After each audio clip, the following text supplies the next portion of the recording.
ജെ.ബി. Koshy commission report അടിയന്തരമായി പ്രസിദ്ധീകരിക്കണമെന്ന ആവശ്യവുമായി zero Malabar public affairs commission report മുഖ്യമന്ത്രിക്ക് സമർപ്പിച്ച് 1000-ൽ പരം ദിനങ്ങൾ കഴിഞ്ഞിട്ടും റിപ്പോർട്ട് പുറത്തുവിടാൻ സർക്കാർ തയ്യാറാകാത്തത് ക്രിസ്ത്യൻ ന്യൂനപക്ഷത്തോടുള്ള വിവേചനമാണെന്നും പബ്ലിക് അഫയേഴ്സ് കമ്മീഷൻ അഭിപ്രായപ്പെട്ടു. കേരള ക്രൈസ്തവ ന്യൂനപക്ഷങ്ങളുടെ വിദ്യാഭ്യാസ, സാമ്പത്തിക പിന്നോക്കാവസ്ഥ, ക്ഷേമം എന്നിവയെക്കുറിച്ച് പഠിക്കുന്നതിനായി സർക്കാർ നിയോഗിച്ച ജസ്റ്റിസ് ജെ.ബി. കോശി കമ്മീഷൻ 2023 മെയ് 17 ബഹുമാനപ്പെട്ട മുഖ്യമന്ത്രിക്ക് റിപ്പോർട്ട് സമർപ്പിച്ചതാണ്. എന്നാൽ 33 മാസങ്ങൾ അഥവാ 1000-ൽ പരം ദിവസങ്ങൾ കഴിഞ്ഞിട്ടും റിപ്പോർട്ട് പുറത്തുവിടാൻ സർക്കാർ തയ്യാറാകാത്തത് ക്രൈസ്തവ ന്യൂനപക്ഷത്തോടുള്ള വിവേചനമാണെന്ന് Syro Malabar public affairs commission അഭിപ്രായപ്പെട്ടു. റിപ്പോർട്ടിലെ ശുപാർശകൾ നടപ്പിലാക്കിയെന്ന് സർക്കാർ പറയുന്നെങ്കിലും അവ ഏതൊക്കെയാണ് എന്നതിനെക്കുറിച്ച് യാതൊരു അറിവുമില്ല. പ്രസ്തുത വിഷയങ്ങൾ വിശദീകരിക്കാൻ ബഹുമാനപ്പെട്ട മുഖ്യമന്ത്രിയുടെ അധ്യക്ഷതയിൽ സഭാ സമുദായ നേതാക്കളുടെ സമ്മേളനം വിളിക്കുമെന്ന് പറഞ്ഞിരുന്നുവെങ്കിലും അതേക്കുറിച്ച് പിന്നീട് യാതൊരു വിവരവുമില്ല. കാര്യങ്ങളിൽ വ്യക്തത വരുത്തി ക്രൈസ്തവ ന്യൂനപക്ഷത്തോടുള്ള വേർതിരിവ് അവസാനിപ്പിക്കണമെന്നും ജെ.ബി. കോശി കമ്മീഷൻ റിപ്പോർട്ട് ഔദ്യോഗികമായി പ്രസിദ്ധീകരിച്ച് സഭാ നേതൃത്വങ്ങളുമായി ചർച്ച ചെയ്ത്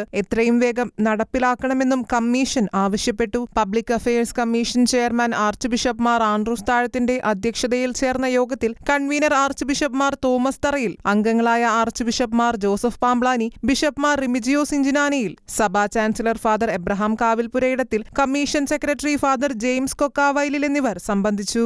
ഷെക്കൈന ന്യൂസ്, കൊച്ചി.